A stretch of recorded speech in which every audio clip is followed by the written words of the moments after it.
where do you start? Where can you possibly start to feel the emotion? Where can you possibly start to say the words that will express what has taken place in a man's life over a 20-year period and beyond? On the mound, Seaver is almost perfect. He's pitched 8 full innings of scoreless, hitless baseball. 18 of the last 19 batters.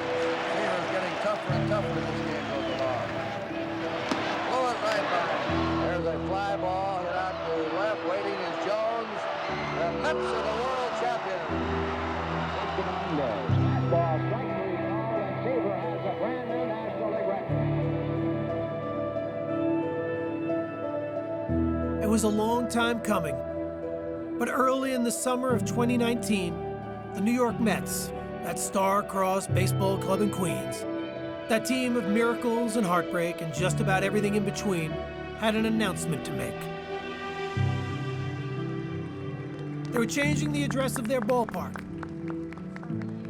and building a statue just out in front, all to honor the greatest player in the history of their franchise. The statue, they said, would take a while to build, but the street sign went straight up, 41 Seaver Way. It was a new way for the Mets to pay tribute to a man at the center of so much of their story. And the right way to tell every fan who walked through their gates that you can't understand the Mets without knowing his tale as well.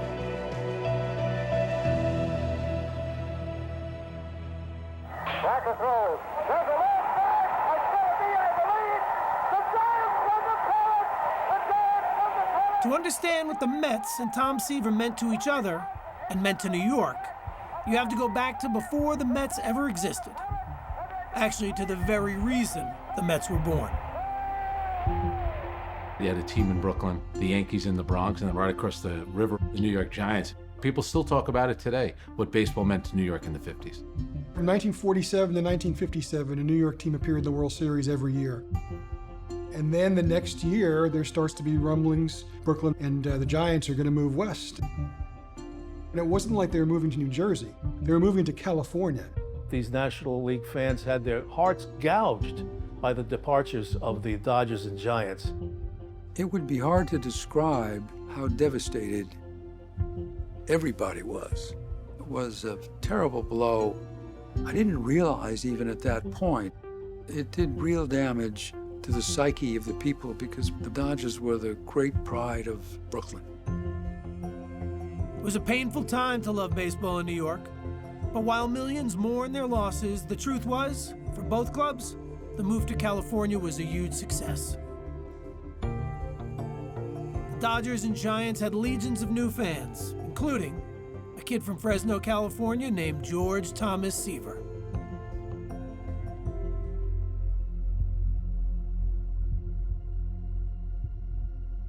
'57, Fresno, California. That's the beginning, yeah.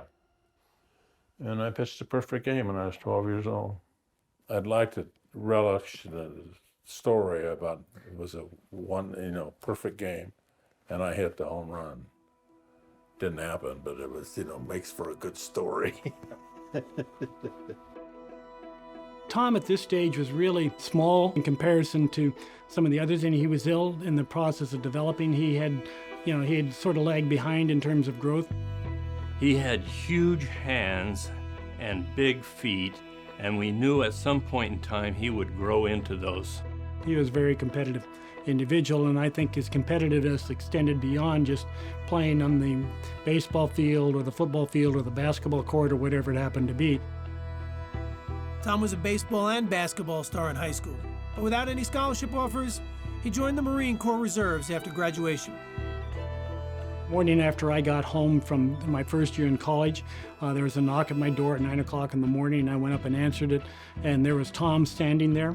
He was about 5 inches taller than he had been the last time I saw him, and probably had at least one additional 40 pounds on him. I remember flashing through my mind, I thought, geez, he's got everything he needs right now. He went from there to play ball at Fresno City College, where he impressed enough to get recruited by USC. And there, he quickly developed into a big league prospect. He was drafted by the Braves in 1965, but because of a technicality, the selection was voided.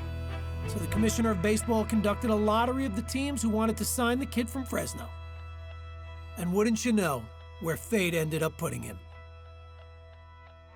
It became a quest among baseball people in New York to get a National League team back in New York. It kind of forced baseball's hand, wound up awarding two teams, one to Houston, and New York became the Metropolitans. The Mets really were a product of the Dodgers and the Giants because they adopted the team colors of both teams, blue for the Dodgers and orange for the Giants.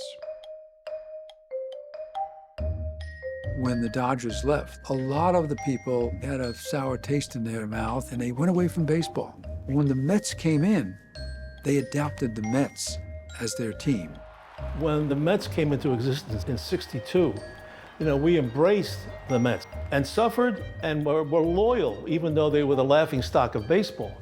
They were your typical expansion team, only they were even more than that. They were the worst expansion team in the history of baseball. They were the worst team in the history of baseball.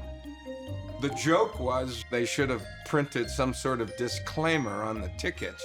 Anything resembling Major League Baseball is purely coincidental. The Mets won just 40 games in 1962, losing 120. But with the legendary Casey Stengel as their manager, they were a lovable mess. For those adoring NL fans in New York, desperate for a team to call their own again. Why, they're the most amazing fans that I've ever seen in baseball. They're sticking with us. We've got them from the babies up. As soon as the kid could talk, he started to say Metsy, Metsy, not Papa, not Mama, Metsy. Now it's up to the players and the manager to get the team better so that we at least repay the money we've taken from the fans in New York City. The next season, 1963, they weren't much better. Or the season after that, or after that. But in 1965, also came that magic stroke of luck that brought them the kid from California, the kid who changed the course of baseball history in New York forever.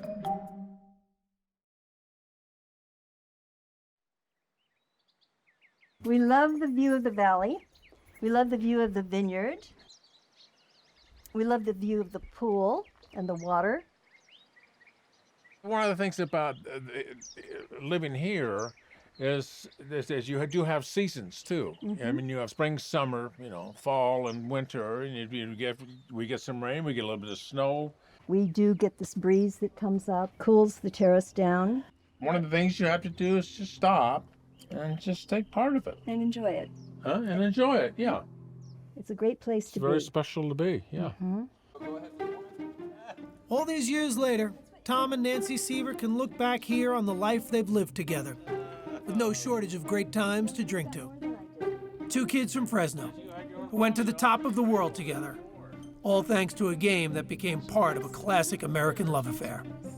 We met when we were 19. When we first started seeing each other, when we started dating, at first I said no, then I said, yes, I'll go out with you for coffee. And then you must bring me home immediately. That's it. And that was not it. I think we stayed out till about 2 in the morning and we just talked. He was just so interesting and so charismatic. I just thought, wow. I really didn't know what baseball was going to be in our life at all. I had no idea. He was what I was interested in. And we're going to go to the garden. He didn't say I want to be a big baseball star. He said I would like to see what I can do, maybe become professional. But he loved it and worked very hard at it. So just, as time went on, he was making greater and greater strides. Question, can a fine young pitcher like Tom Seaver make the big jump to Shea Stadium?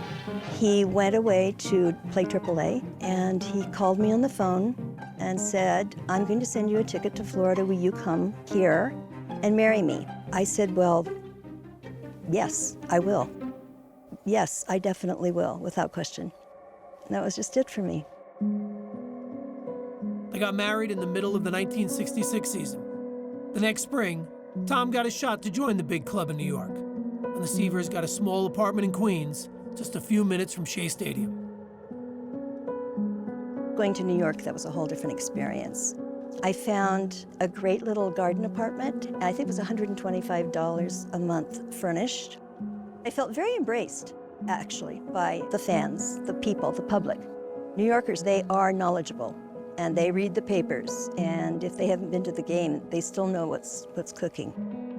What they knew was that her husband was supposed to be great. And from the very beginning of 1967, he didn't disappoint. My first ball game that I ever pitched in the major league, I didn't get the credit for the win, but I participated in a winning effort. It was certainly a memorable event for me. Tom Seaver was just 22 years old, but he pitched like he'd been wearing a big league uniform his whole life. The first time we saw Tom Seaver, this guy walked to the mound with a kind of pride, with a bearing of confidence that we had never seen on this team before. He didn't stand for the losing. I think that's what endeared Seaver to them. He didn't accept that, oh, it's the Mets, there are no expectations. The whole tenor of the Mets changed. He was no nonsense. He wasn't there to have a good time and to lose baseball games. For Met fans and Seaver, it was love at first sight. And the league was impressed too. He made the All-Star team in '67 and got the save for the National League. Being picked to the All-Star game wasn't the biggest thrill that I've ever had in my entire life as far as baseball is concerned. A few months later, he'd be named the National League's Rookie of the Year. As you saw him work and go through his first season with us, you realize you had a chance to win every time you went out there. That was such a rare sensation to us back then. And you've been through what we had to go through for the first 4 years that I was with the ball club. Now all of a sudden, every play, every game, every run means something. Tom Seaver was the Mets' first homegrown star. He didn't lose games by wide margins. He was always in the game. He won a lot, and that's what endeared him to the Mets fans. I remember the first time we faced him and somebody said, this kid is not ready for the big leagues. And I said, I don't think you're right. I think this guy's ready for the big leagues and probably ready for the Hall of Fame.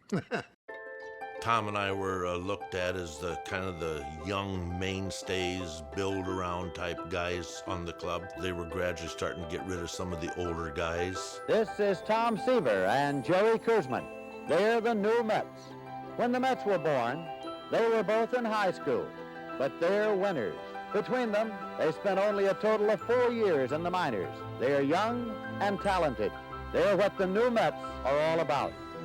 And in 1968, the new Mets would be led by a new manager, Gil Hodges. The old Brooklyn Dodger hero who'd been an original Met in '62, and now was ready to instill a different mentality on a club, ready to shed its label as the laughingstock of baseball. He instilled not just in the ball players, but in the scouts, the coaches, the whole organization, what his goal was, and that was to be a winner. He didn't have to speak many words, because when he did, he got it across. He wasn't warm and fuzzy, and it was always sincere. Of course, I think whenever you really start breaking it down, you have to say that pitching is the backbone of our attack. You know, we weren't going to bomb you with, with a bunch of runs, but we're going to beat you with the ABCs. It just was a perfect machine. The Mets won 73 games in 1968 and climbed out of last place. It doesn't sound like a lot, but it was their best season of their short history. There was something brewing in Queens, but the world never could have known what was coming.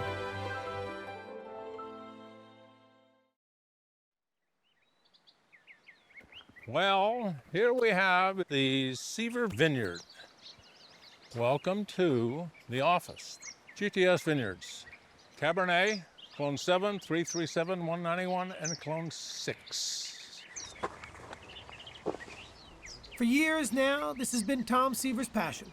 Far from any baseball diamond, far from the pitching mound in Queens, where he became a legend. But to the man himself, there are similarities between who he was as a pitcher and why he fell in love with making wine. It's still the search for excellence. Meaning for me, when I'm in this vineyard, don't screw it up, Tom. And that's what it would be. And excellence for pitching and excellence for what you have on that day.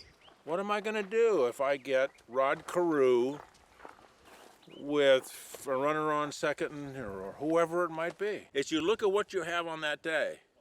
And if you try to do more, you're going to get boxed. Sometimes you get your, head rocked. Well, nobody's perfect.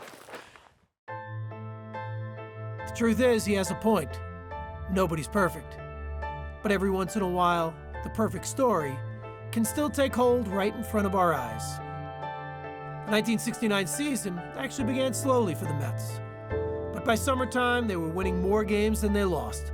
And on July 9th, Tom Terrific made a bid for a perfect night. On the mound, Seaver is almost perfect. He's pitched 8 full innings of scoreless, hitless baseball. Nancy Seaver holds back her emotions. The first Cub up in the ninth. Randy Hutley. And he bunts the ball off the bat of Seaver. The throw to first, he's out. 2 outs to go to a perfect game. Jim Qualls, a rookie outfielder, is up. And it's hit hard to left center field. It's going to be a base hit. A base hit by Jimmy Qualls, and it breaks up the perfect game. But there's a standing ovation for Seaver by 59,000 fans. And he pops it up. It should be the ball game. Leon Jones is under it waiting. He has it. A magnificent one-hit shutout for Tom Seaver. What a skillful, almost incredible performance by the finest young right-hander in baseball, probably. The Mets would chase the first-place Cubs all summer long. And in the midst of a huge series in early September came what seemed like a sign from the baseball gods. This is their opportunity. It's the first time they ever will play an important series. Out comes a friend from the bowels of Shea Stadium, a black cat. The black cat game is we had a game in New York, and we were all sitting on the bench, and all of a sudden we see this black cat coming. But who's that crossing in front of their dugout? It's not Lady Luck. I don't know where the cat came from, but he circled around, and everybody said, what the hell, we done now. A terrific double play wraps it all up. Clendenin to Harrelson to Seaver. These are the brilliant, winning Mets. No one's making jokes about the Mets anymore, least of all Chicago. The Mets would finish the season on a 38-11 tear, with Seaver winning his last 10 decisions and on his way to 25 wins in all. The numbers would earn him his first Cy Young, and his team would make history on a Wednesday night in Queens. Ground ball is short. This could be it. There's one. There's two. The game is over. The Mets are the champion. At 9:07 on September 24th, the Mets have won the championship of the Eastern Division of the National League. It was the first season of divisional play in baseball. Facing off against Hank Aaron and the Braves, the National League West champs, the Mets' bats got hot and swept Atlanta in 3 games, with a 22-year-old righty named Nolan Ryan getting the Game 3 win. There it is, 7-4, and the Mets beat Atlanta in 3 straight games. The New York Mets have turned in one of baseball's most unbelievable stories. We're just a bunch of young kids that love to play this game. It's terrific. Well, glad you guys are having fun. I remember a scout telling us, oh boy, they really handled y'all pretty good. I said, well, they sure did. I said, they had something to handle us with. I said, those guys can get anybody out. The amazing Mets, just 7 years earlier, baseball's version of a practical joke, were now the Miracle Mets, playing in the World Series, facing the best team in baseball, the Baltimore Orioles. We were young. None of us had ever been to a World Series. We hadn't even been on a winner yet. Us pitchers knew we had our work cut out facing the Frank Robinsons and Boog Powells and Brooks Robinsons. The Orioles were pretty much everyone's pick. The Mets were a great story, but Baltimore had won 109 games over the course of the season. Seaver took the mound in Game 1. And there's the winningest pitcher in the major leagues this year, 24-year-old Tom Seaver, who won 25 and lost 7. A high drive into deep right. Swoboda backing up, drawing a bead right in front of the wall and can't get it. Buford leads off with a home run. I did not pitch well. The emotional overrode what I was supposed to do, what I wanted to do. Kuzman goes out the next day and just lights out. There's a ground ball to Charles. Makes the move to throw to first. He had ideas to go to third. He would have been late there. He went to first, and the Mets win it. So the series went back to New York tied at 1, with fans flooding Shea Stadium with an improbable sense of hope. Hope that swelled when Tommy Agee led off Game 3 for the Mets with a home run. And later, Agee did it with his glove, making not one, but 2 catches for the ages. The Mets had taken the lead in the World Series, and they had Tom Seaver set to go again in Game 4. Gentlemen, I don't know whether to sit here and smile or just break down and cry. As experts, you've done a whale of a job. Baltimore, you said on Sunday. Baltimore, you said yesterday. And here are the Mets leading 2-1. I feel that Tom Seaver, whether he admits it or not, he said it didn't bother him, but I just feel somebody's going to find out very shortly just how good a pitcher Tom Seaver is, and I think it's going to be today.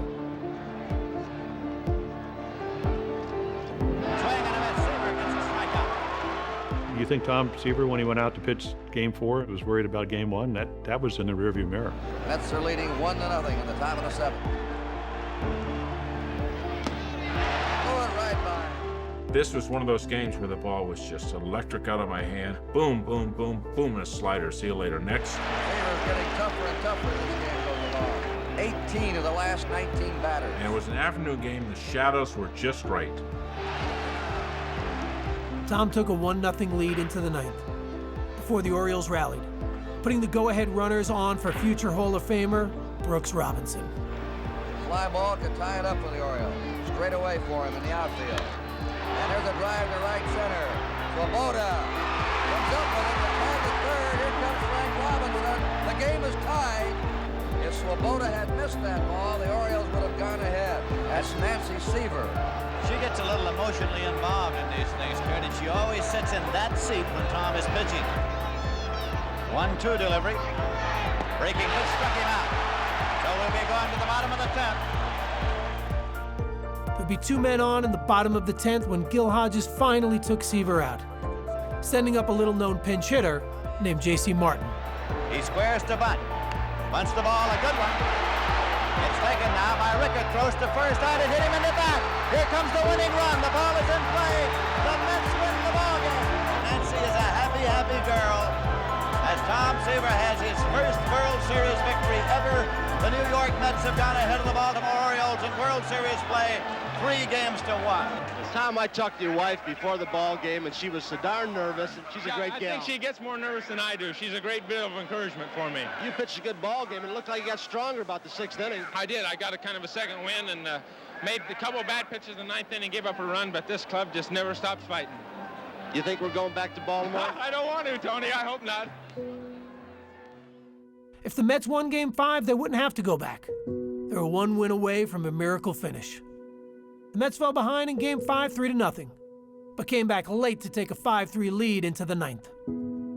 They'd captured the imaginations of baseball fans in New York and far beyond, epitomizing that simple, magical, amazing idea that maybe, just maybe, anything is possible.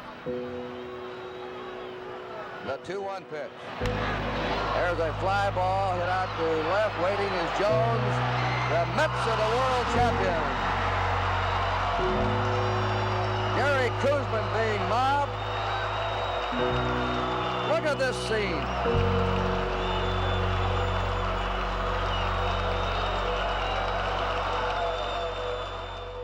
All this happened, and you win a World Series, and you're the world champions, and it's a dream. We're in there champagne, and this has got to be the ultimate. Win the World Series. Wow. And you know what? It ain't the ultimate. It's the field that's the ultimate. I went back to the mound, and there was nobody in the stands. The grass was torn up and taken away. It's like looking at a great piece of art in a museum. You want that to be your last image.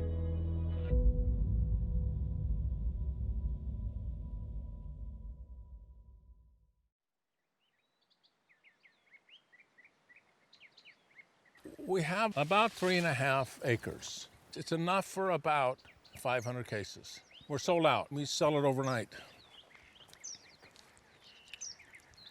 Boy, these are absolutely delicious. Excuse me for bragging about my own fruit, okay? If you listen to Tom Seaver talk about his grapes, probably the most familiar thing you'll hear is the sense of pride. Pride in being identified with greatness. Pride in the idea that this is another challenge he took on and conquered. Really good.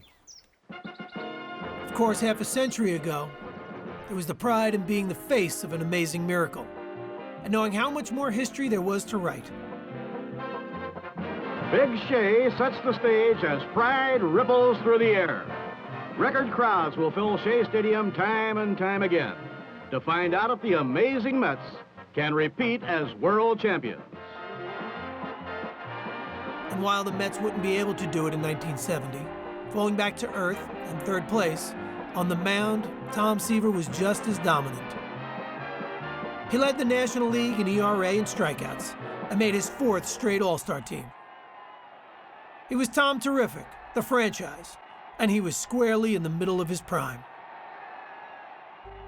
Tony Perez and Johnny Bench came to me and said, "Glad you're here, man. We need another left-handed hitter to get some of these tough right-handers off of us." They said, "I know you like to hit the fastball, right?" I said, "Yeah, I can hit the fastball. I can hit anybody's fastball." I go up the plate against Seaver. He throws 3 fastballs right by me. "I thought you could hit a fastball." I say, "Man, I like ice cream too. I just don't like it a gallon at a time." He threw that 95-mile-an-hour fastball at me, ball by me. And then he threw it again, and then he threw it again. And it was like, that was the great thing. Tom says, "Here it is, hit it." He had the ability to drop and drive. Every pitcher wants to do it, very few can. That ability to get so low to the ground meant that he was maximizing every kinetic inch of his body. That's where he got his power from. They talk about pitchers today throwing 100 miles an hour, but he could throw it 100 miles an hour for 9 innings. Seaver was even better in 1971, his ERA dropping to a microscopic 1.76. On the last day of the season, Seaver faced the St. Louis Cardinals in search of his 20th win and a new National League strikeout record for right-handed pitchers. And the pitch to Melendez. Fastball, strike 3 called, and Seaver has a brand new National League record. 284 strikeouts for the season. That gets a standing ovation for Tom Seaver. But late in spring training in 1972 would come a shock. Gil Hodges collapsed on a golf course and died of a heart attack. The Mets manager was just 47 years old. I was stunned.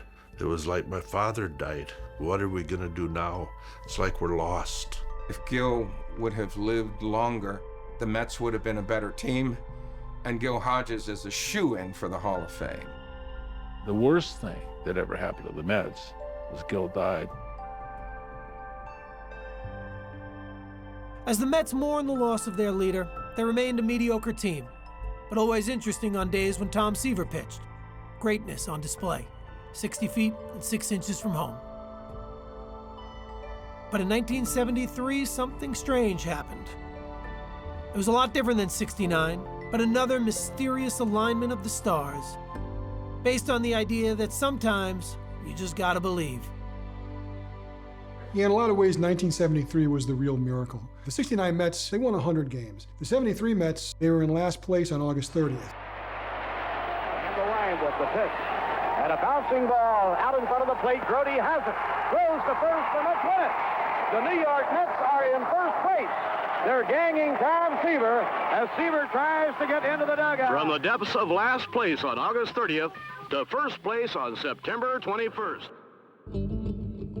The Mets, barely over 500 for the season, were back in the playoffs, facing another powerhouse in Cincinnati's Big Red Machine. But their best-of-5 series went the distance, and with Seaver terrific on the mound in the final game, the Mets clinched the massive upset. Ground ball down to first base. It should be the pennant. McGraw covering. It's all over. It's all over. Oh, look at McGraw trying to get into the dugout. He's having an awful time getting into the dugout. The crowd racing on the field. The New York Mets have won the National League Championship. Next in the World Series, the Mets were again the underdog, now facing the defending champions, the swinging Oakland A's. The Mets lost the first game, won the second, and then the franchise took the mound for Game 3 at Shea. Fastball swinging up. 10 strikeouts for Tom Seaver. the third time tonight he has struck out Reggie Jackson. The Mets would lose that game 3-2 in 11 innings despite Seaver's strong performance, but bounce back to win the next two to go up 3-2 in the series. One game from another improbable title. Even New York's Mayor John Lindsay is caught up in the enthusiasm. Pitching Game 6 would mean Seaver would have to go on short rest, but he campaigned manager Yogi Berra hard for the ball. I believe the reason why Tom wanted to pitch Game 6 was the fact that he didn't clinch the '69 championship. Tom, in his heart, wanted to be the guy who closed it out, even though it would be only 3 days rest. Another Jackson double scores Sal Bando to make it 2-0. Tom Seaver today was not the Tom Seaver that he was in New York. He's the greatest athlete in the world to me. Tom Seaver wasn't Tom Seaver in ability. He was only Tom Seaver from his heart. With Seaver giving up a pair of RBI doubles to Reggie Jackson, the Mets lost the game 3-1. The next day, the A's jumped out to an early lead in Game 7 and never looked back. Still, it was another season to celebrate what Tom and the Mets had become together. A match made in heaven, a love story, continuing to unfold between a player, his team, and his city. Here's the pitch. Swing on it, struck him out. He is the only pitcher in the history of Major League Baseball to strike out 200 or more batters in 8 successive seasons. He's getting a standing ovation at Shea. Seaver would win a third Cy Young in 1975. He was 30 years old and set to win who knows how many more games in front of the fans who loved him. If only this love story could be that simple.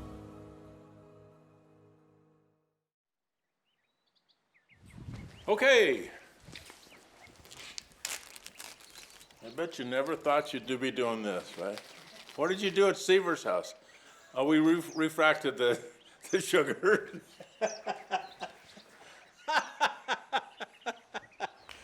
Did you talk about baseball? No, we talked about grapes.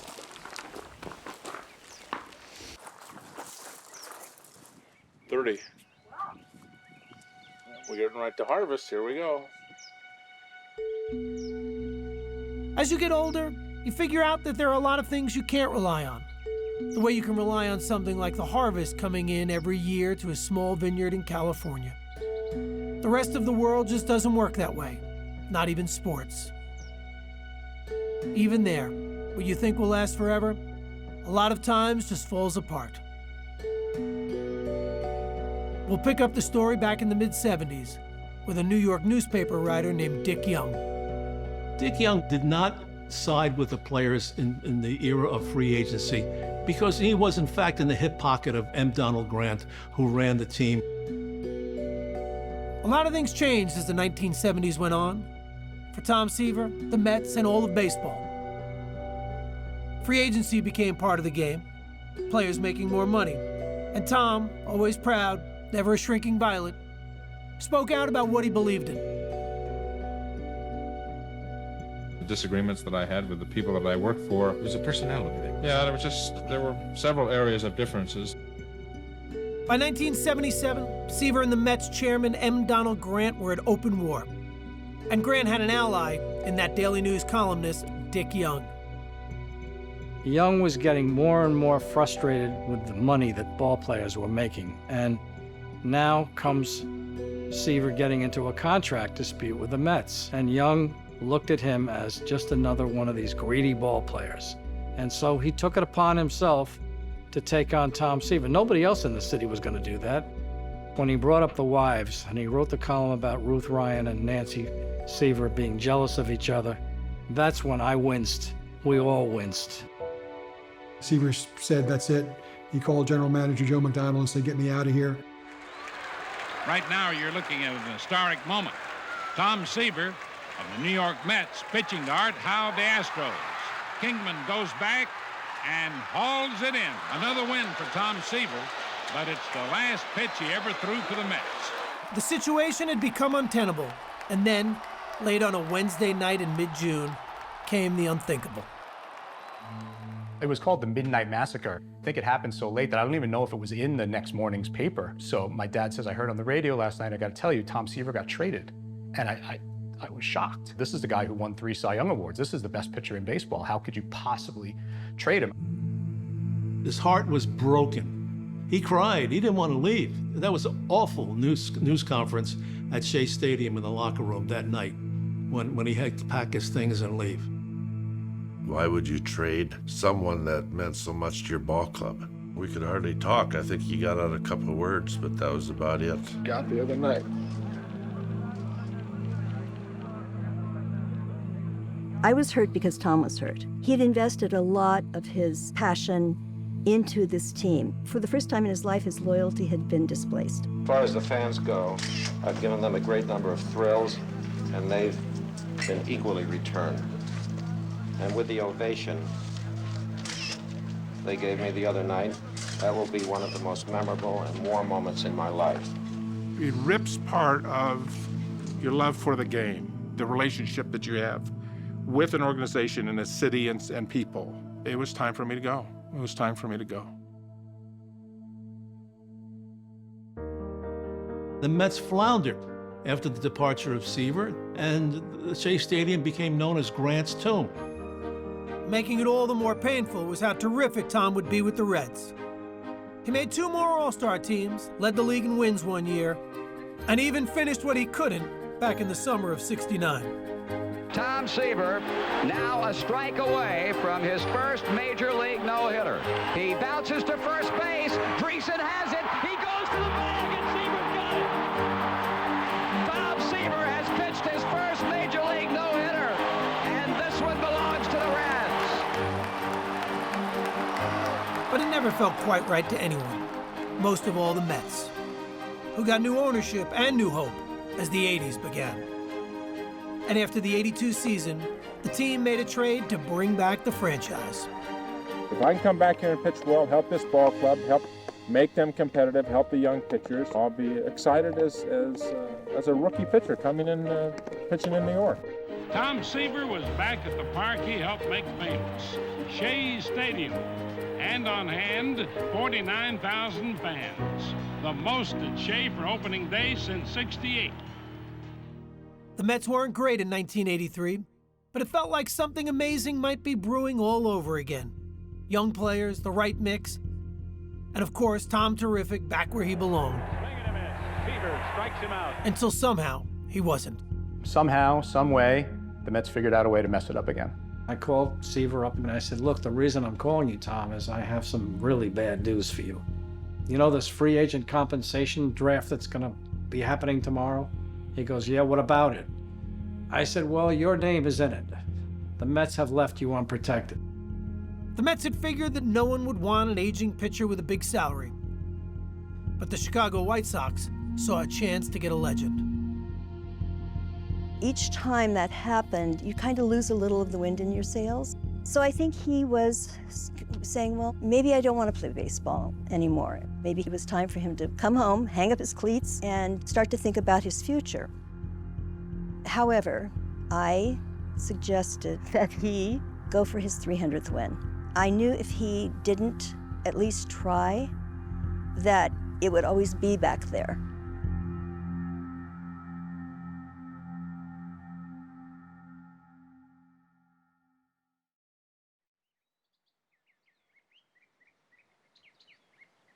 This area is my office. Let's just call it the field office. One of the nice things about retirement is that I'm free to do whatever I want to do. I played 20 years in the big leagues. A lot of players didn't know what to do when they were done. They couldn't let it go. They just couldn't let the game go. It turned out Tom Seaver had a lot left when he went to the White Sox in 1984. And the next year, he reached that golden milestone. And it's a high fly ball and should be playable. The ball game is over. Seaver becomes the 17th man in the history of baseball to win 300 games. A 40-year-old Tom Terrific. And this crowd is still on its feet. You're thinking, hang on a second. He got the no-hitter in Cincinnati. He got his 300th game at Yankee Stadium, but as a member of the Chicago White Sox, none of it seemed fair. None of it seemed to make any sense. It was like all that stuff should have taken place with Tom Seaver wearing number 41 in a New York Met uniform. One of the most proud days of my life is this ball. I won the next game. I pitched. I won that one. 301 is as important as this one. He'd win 311 games in all, the last handful in Boston in 1986. That's right. As crazy as it sounds, the franchise was in the visiting dugout when the Mets pulled off another miracle in another World Series. Little roller up along first, behind the bag. It gets through Buckner. Here comes Knight, and the Mets win it. There would be one more chapter, though, the next year, when the Mets, decimated by injury, called up an old friend one more time. From the bottom of my heart, it's great to be back in New York. It's great to be a New York Met once again. But Tom Seaver was never one to fool himself, and he decided to retire without playing another game. At least this time, he was in the right place to do it. There aren't any more pitches in there that are competitive. I've just used them all up. Hey, listen, I got every ounce out of it that I was supposed to get out of it. Your numbers can stack against almost anybody that's ever played the game. That's a lovely thing to be able to reflect on.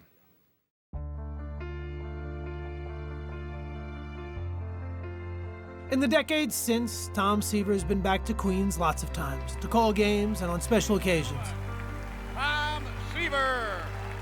But the visits have become fewer and far between.